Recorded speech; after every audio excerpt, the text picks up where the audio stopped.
Bien, hacemos un cambio de tema y nos vamos ahora a la dispersión de gas en fase acuosa. ¿Cómo yo puedo transferir gas en un reactor de burbujeo, por ejemplo? Una columna, un tanque agitado.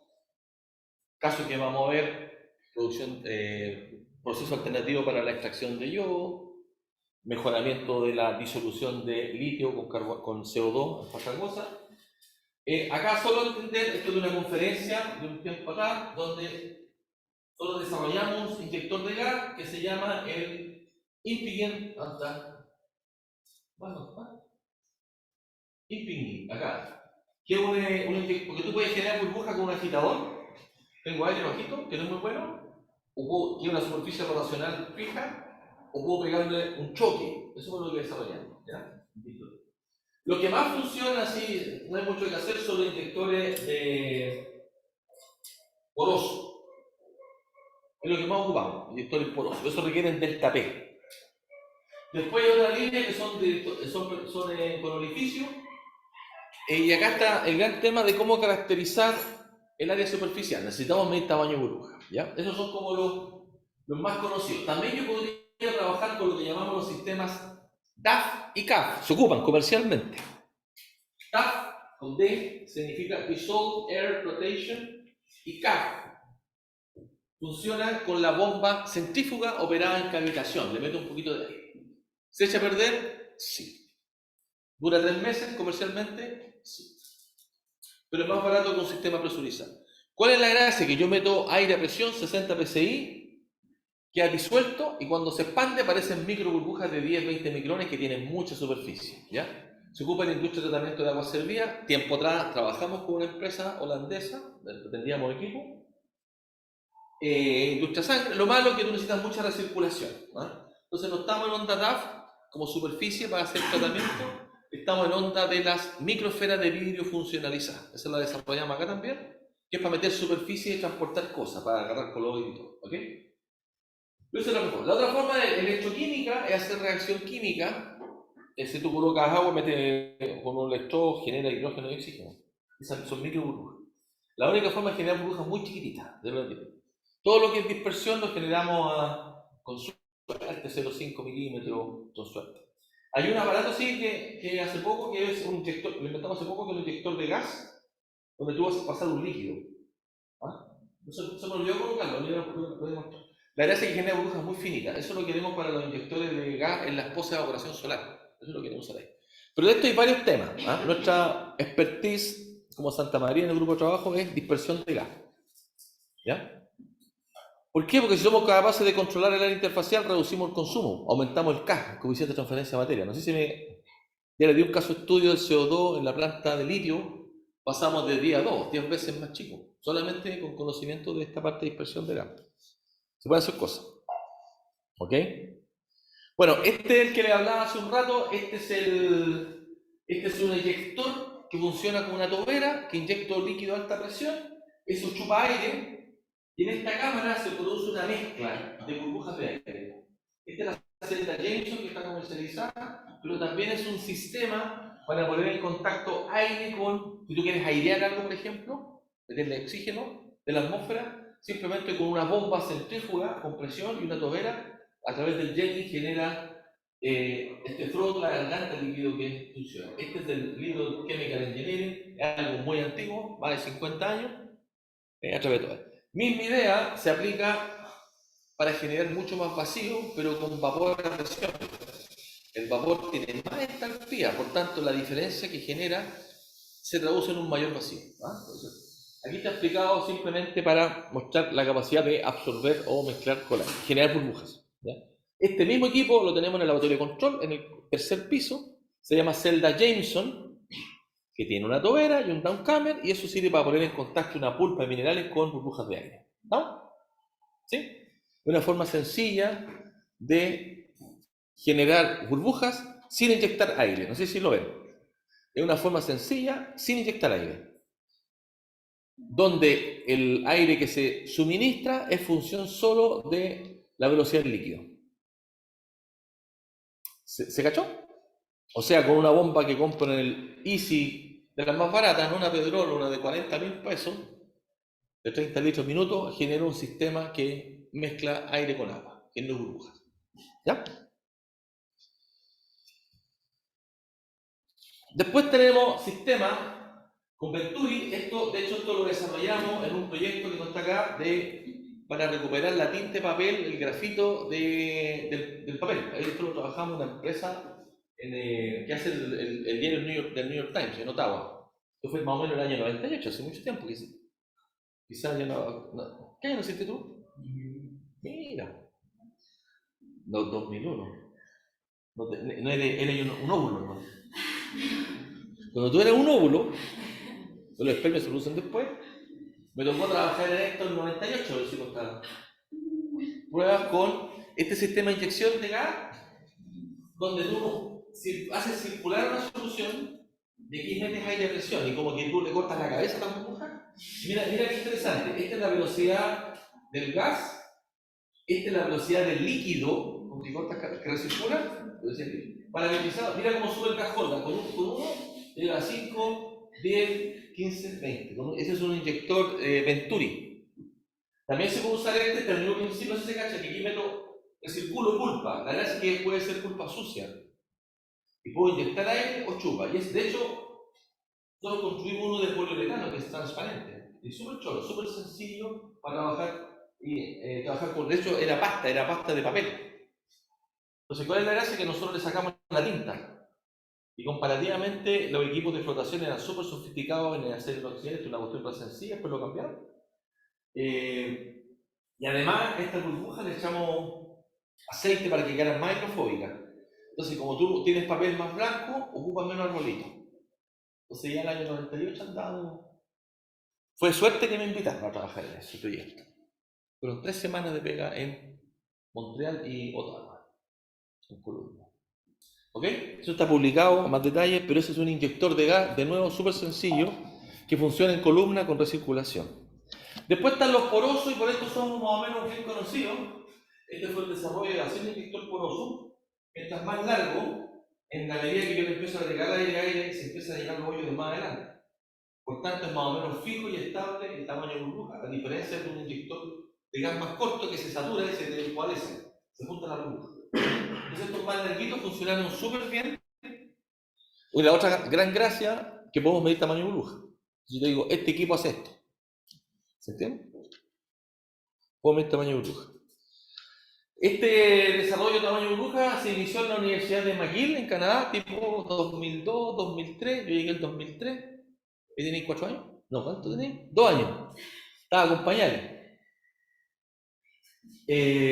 Tuve la suerte de trabajar con la gente de McGill, estudié el doctorado, y la gracia es que en todo el mundo, en todas las plantas de flotación del mundo, ocupamos este equipo. O sea, tenemos mucho carrete operacional.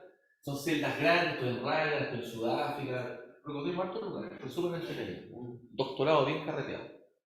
Y bueno, hay hartos desarrollos ahí, pero hemos logrado dominar.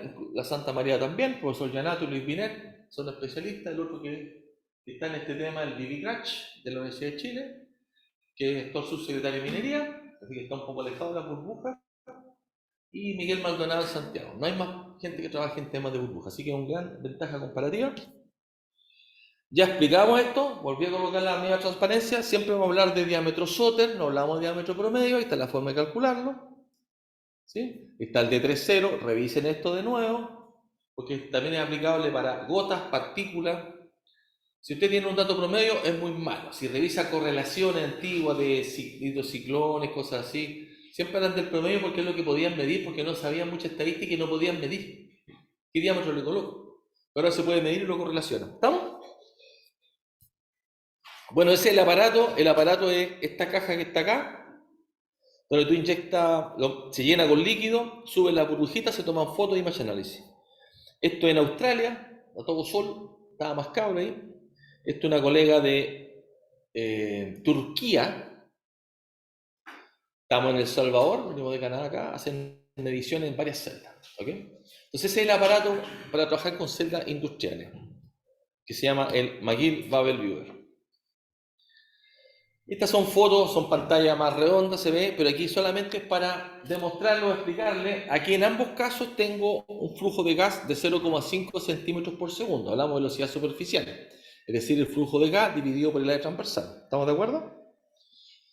En este caso tenemos una fracción de gas de 4,5. Si me empiezo a contar la burbujita, como estas se mueven más rápida, quedan en la foto menos cantidad, por tanto menos fracción de gas. Esto es lo que ustedes van a ver en esto mismo es lo que ustedes deberían ver en el experimento. ¿Han hecho ustedes ya el experimento, no? ¿Sí? ¿Lo vieron?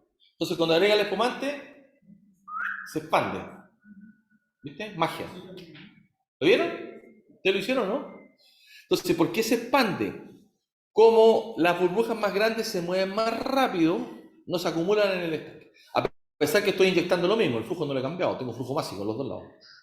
El mismo flujo.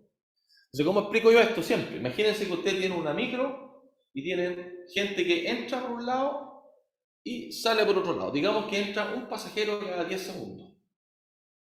Un pasajero cada 10 segundos. Por tanto, los que salen sigue siendo un pasajero cada 10 segundos. En estado estacionario, ¿cierto? Entonces, imagínense que entra uno cada 10 segundos, cabros jóvenes rápido, adentro de la micro no queda nadie porque pasó rapidísimo, ¿cierto? Pero si tiramos unos viejitos con bastón, con burrito, se nos van a empezar a acumular adentro de la micro a pesar que entran la misma cantidad de 10 por segundo. Entonces, el gas holder depende de la velocidad terminal o la acumulación. ¿Ya? Por eso es re importante que vean el experimento y dicen, ¿cómo? Si es el mismo gas, ¿por qué hay más? Se acumuló más. Evidentemente hay un transiente. Cuando uno parte de cero se empieza a acumular. Pero no sé si aquí ven en la foto, si yo contara cuántas burbujas hay y midiera el volumen de cada uno a manito, que es lo que ustedes hacen con la foto, porque es cualitativo, ¿cierto? Se dan cuenta que aquí hay una mayor densidad, ¿están ustedes claros, no?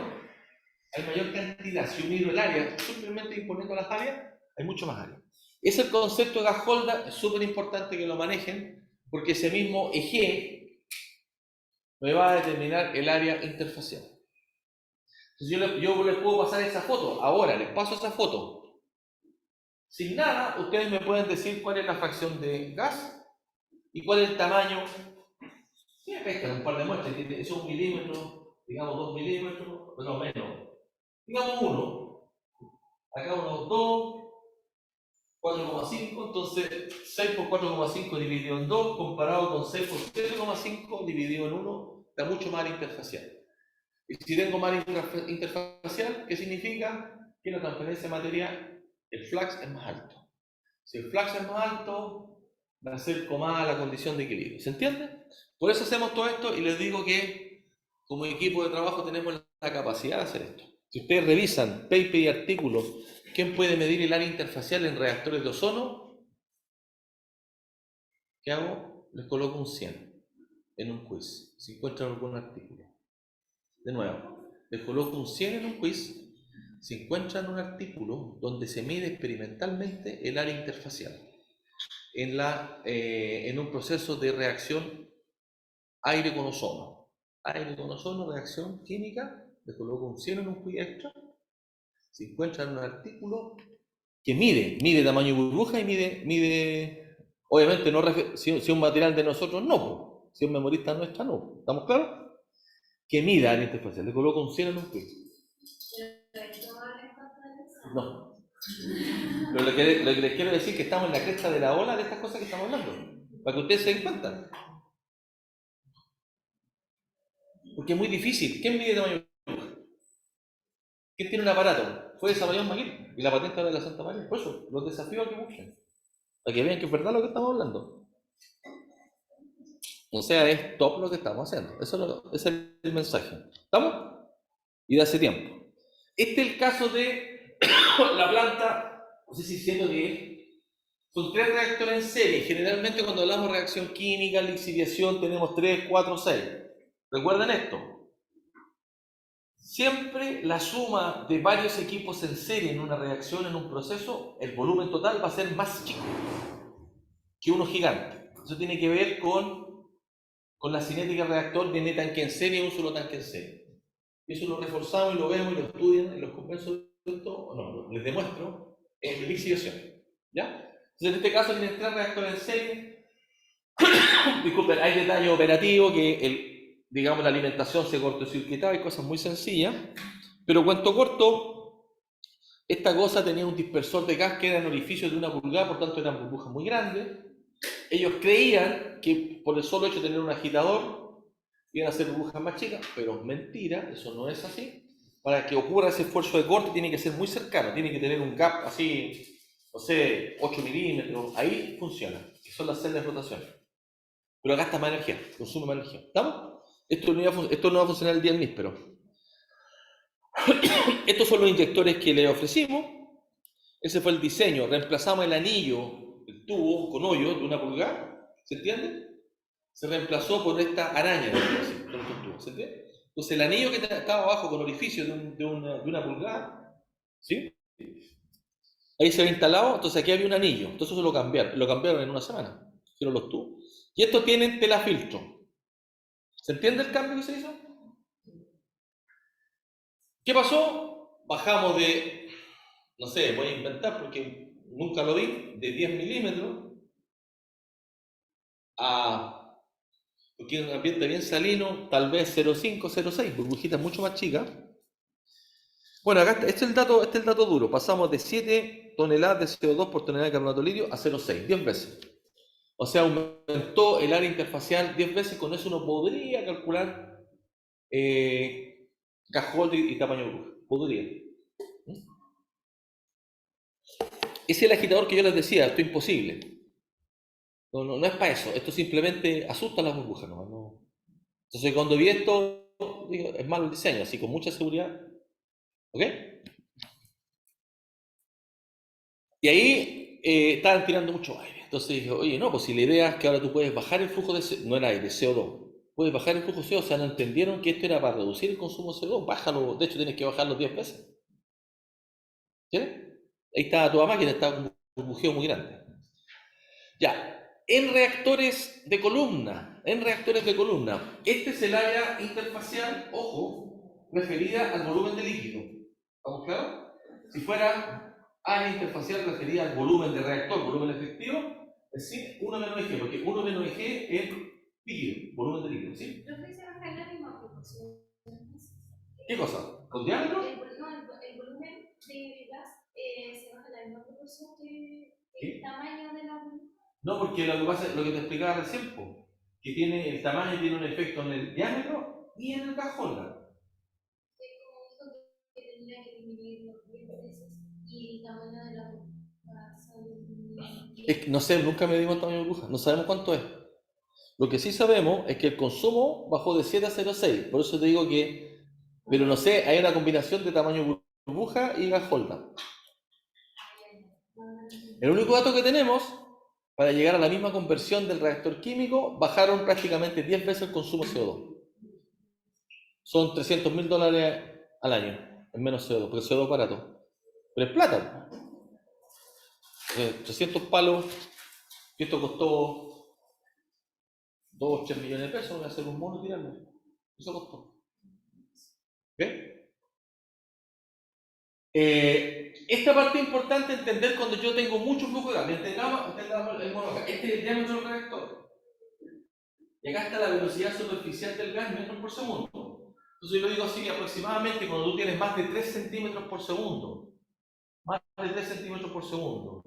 Cuando tienes 0,03, estás por acá, está un régimen de homogéneo de burbuja. Cuando tu columna es chica, empiezan a aparecer bolsones. Entonces ese bolsón grande me baja mucho el cajón. De hecho, en la medida que tú subes el flujo de gas, sube el cajón y de repente se cae mucho. Porque empiezan a aparecer burbujotas grandes que se mueven más rápido. Entonces en el experimento que ustedes están haciendo, si me exagero, empiezo a tirar más flujo de gas, se me va a caer el cajón. Por tanto, se cae la interfacial. ¿Ok? Y acá tengo los extremos en la medida que tienes una columna más grande, claro, es un poco distinto el régimen, pero pierdes. ¿Ya? Entonces tendría que estar bajo 3 centímetros por segundo. Si yo analizo un proceso, ojo, aquí estamos hablando, siempre tiene que ser en las condiciones, si la columna es más alta está presurizado, es volumen efectivo. Porque el dato que yo tengo son litros estándar por minuto. Pero si una columna es de 10 metros, tengo que corregir el volumen, porque sea absoluto, una columna de 10 metros, una atmósfera más.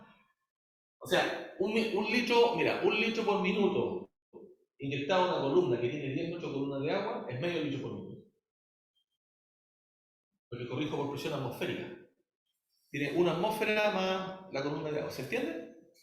Entonces es súper importante la condición donde está operando. ¿Se entendió, no? Queda comprimido el gas con esta presión. Ya, después viene acá otro experimento, que esto no lo pueden divulgar, todavía están de acuerdo con confidencialidad, pero básicamente, mecánicamente se puede... en este momento el yodo se extrae a través de caliche que se lixivian, piralixidación, después se hace una extracción por solvente. Les recuerdo que el coeficiente de reparto es súper alto por un solvente. El tolueno, el descueve, pero es muy tóxico, así que se usa un SCAI para extraer. Ahora, trabajar con solvente es re complicado, se ha incendiado 3 veces la planta, se ha quemado completa, es muy caro reconstruirla, entonces se vieron alternativas para hacerlo. Una de esas era meterle aire para que las partículas de yodo flotaran. Y aquí se ve la secuencia en el tiempo que el yodo que está disuelto, no sé si se dan cuenta que cambia de color. Entonces ahí con el cambio de color desarrollamos una técnica para medir la cinética. Cuento corto, como este test batch funcionó, después se pasó a un test piloto con una de 4, esto se tiene que hacer siempre. Laboratorio, piloto continuo en planta, esta con una chica, y después el diseño industrial. Y después el diseño industrial se prueba, te das cuenta que tiene muchos errores, cosas, come, no sé qué, y viene la ingeniería de mejora. Esas son las etapas de verdad para hacer cualquier proyecto en la industria. ¿Ya? Esa es la versión final, estas son columnas grandotas. Se nos rompieron los inyectores de gas porque no pusieron manómetro, nunca. Quedamos ahí, no nos funcionó. Después se hizo la ingeniería de mejora, se le puso un cono para que se ponga una cama muy chica de hilo, y se desarrolló este inyector de gas, el gas que viene en el poroso. Aquí inyecta el líquido y corta la cabeza, entonces genera un hueco muy chiquito, pero muy chiquito. Y eso ahora es lo que estamos usando para el tema de inyección de gas en las cosas de evaporación solar. Esto ya se descontinuó, yo lo llevé acá y quedó stand-by. Y el viejo que está a cargo también jubiló. Pero eso se avanzó por una forma desesperada de tener una alternativa de proceso. Seguramente lo íbamos a retomar en algún momento. Pero está construido el equipo. ¿Ya? Cuando se partió con esto, la ingeniería, nosotros ya vamos a recuperar 60%, las columnas son de 2 metros. En el día 1, cuando se hizo el primer experimento, sabíamos cuánto iba a costar todo. Así se hace la ingeniería, pero eso requiere experiencia. ¿Ya? Por eso hay que hacer proyectos. Ya, ahora vamos a pasar a hacer un poco de diseño. Primero le voy a hacer la receta en la pizarra, no sé cómo estamos de tiempo. Y terminamos la. Ya, perfecto. Está bien todo esto. Cuando hay absorción tiene una receta, cuando es desorción tiene otra respecto a los datos. ¿Ya? Cuando es absorción, yo tengo una corriente de gas, que me interesa tratar. Entonces voy a colocar en rojo lo que es conocido. Voy a grabar acá. Voy a colocar en rojo lo que es conocido.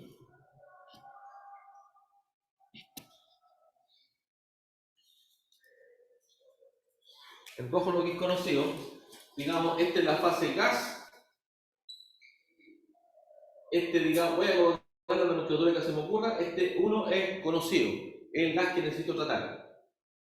Después lo que sale por acá, tratado, absorbido, puede ser empacado, puede ser un equipo burbujeador, cualquiera, ¿cierto?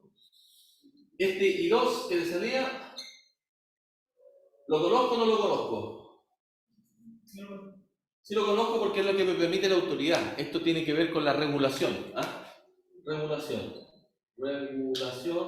norma de emisión. ¿Ok? Esos dos se conocen.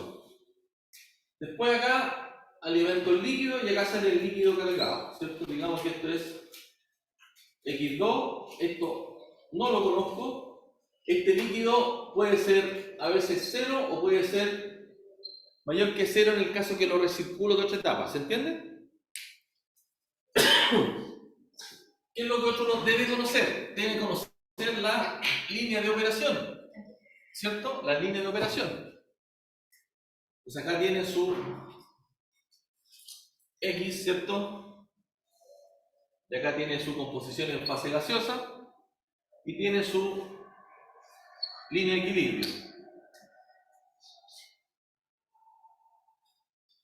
¿Con qué dato entra? Uno entra con la composición de entrada, ¿cierto? Composición de entrada. Y también conoce la composición de salida. ¿Ya? No conoce esta composición. Sí conoce esta. Sí conoce esta. Entonces, ¿qué punto uno conoce de la curva? El inicial. Justo la chunta acá, pero ya es inicial, ¿cierto? La salida, perdón, este es el, me equivoqué. No, bien digo, y 2, ¿cierto? Y 1. ¿Ya? ¿Qué es lo que dice la receta? Yo necesito tener una línea de operación. ¿Qué línea de operación es la que defino? Primero parto una línea de operación como si fuera esta absorción, ¿cierto? La línea de operación tocando, esta sería la línea con el... Voy a decir que toca aquí, toca, justo la chunté. Este sería con el caso del L máximo. Esta es la línea de operación de... Voy a hacerlo apuntar mejor. La operación de... Toca el equilibrio. En este caso, esta por 1,5, 1,3, cualquier criterio, ¿cierto? La pendiente por 1,5 me determina la línea de operación. ¿Este punto cambia? No, no cambia, ¿cierto? Es un punto fijo. Fijo. Son condiciones. Entonces aquí se pivotea ese punto. Estoy inventando. Digamos que, ¿cierto? Es la línea de equilibrio. Y esto que está acá me entregaría la L sobre G de operación, que es la pendiente.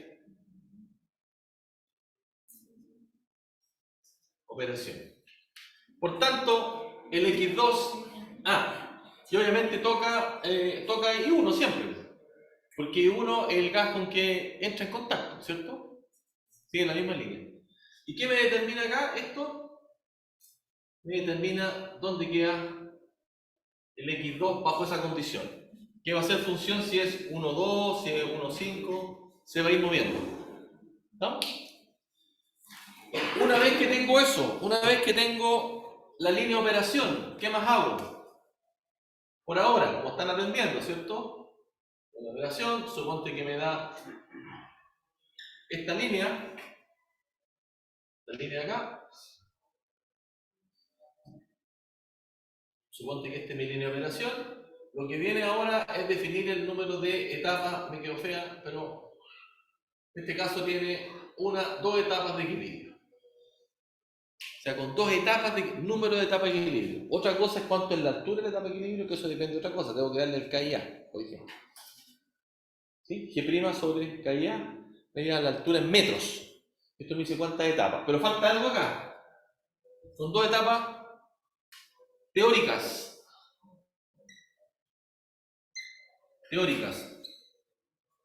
Entonces deberían ser 2 number of stages theoretical, el NST, dividido en 0,6, por ejemplo. Eso me da número de stages real, o reales.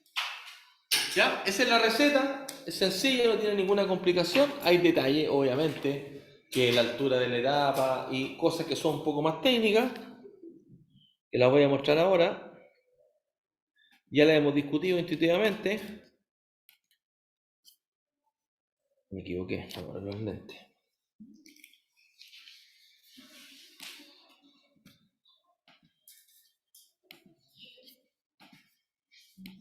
Entonces, claramente,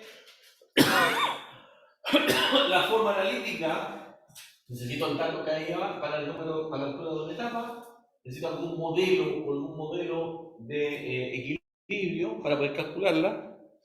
Esa es la forma gráfica de hacerla. Y ciertamente, en programas como el ChemSep, Ya lo pueden hacer directamente. Vienen los ejemplos hechos. Toco una tarea de Kemsep ahora. ¿Sí? No sé si me equivoco, pero la parte para determinar la etapa de equilibrio, ¿de dónde nace? O sea, del X1, Y1, Y2, perdón, es el punto inicial, ¿no? Yo ahí tengo que trazar una horizontal para tocar la de equilibrio y luego cómo formar la escalera. Normalmente de arriba, del tope. Ya. ¿Ya? Entonces, mira, acá está una columna que es de stripping, que es de desorción. ¿Ok? Que es de desorción. Por tanto, la línea de operación está por debajo.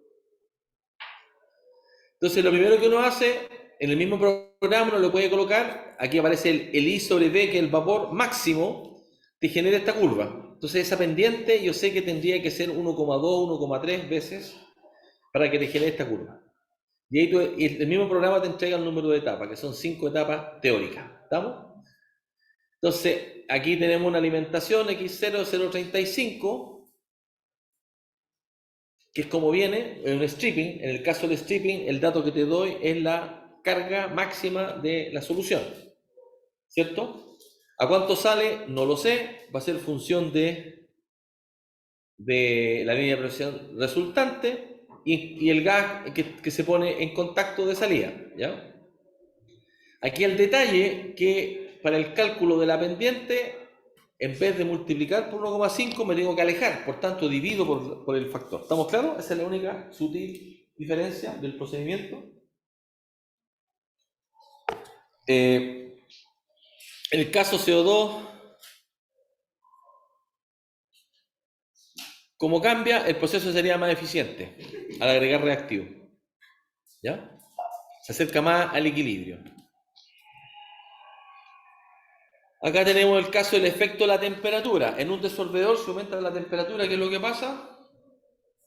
Se favorece. Por tanto, menos número de etapas. ¿Estamos de acuerdo?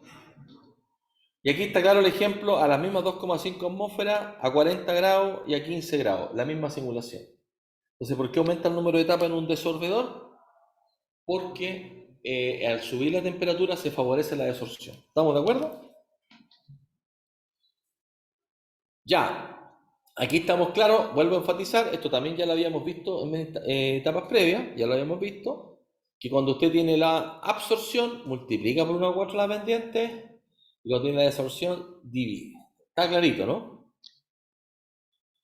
Ya, aquí aparece en MATLAB y les pido que lo hagan para que vean que la cosa funciona. Aquí está calculado el número de etapas, ¿sí? En función de esta, ¿se acuerdan que había en la clase previa vimos una deducción de esta factor A? Aquí lo tengo calculado, que es LBK, ¿cierto? LB sobre K, para ajustar la curva, que quede más bonita nomás. Y efectivamente me entrega el número de etapas teóricas y después acá las reales dependen de la eficiencia del equipo. Si usted corre este programa con esas condiciones, le hace el gráfico y te entrega el número de etapas calculadas, dada una pendiente de equilibrio que es la ecuación de equilibrio, que es recta. ¿Sí? ¿Ya? Y estamos aplicando la ecuación, la cosa funciona, te entrega el número de etapas. Y igualmente explicamos que es log, que es logaritmo natural, para entender que los log en base 10 cuando ocupan Excel, aquí en logaritmo natural, son de sutileza. Pero esto está probado, y aquí uno puede cambiar estas composiciones, si cambia el L sobre B, si cambia el K, cómo se van moviendo las distintas curvas. Tal vez aquí falta colocar las otras líneas, ¿cierto? El I1 y 2, pero eso depende de ustedes cómo lo hagan. ¿Estamos? Bien, entonces, hacemos un recreo y volvemos en 5 para el quiz, para salir más rápido.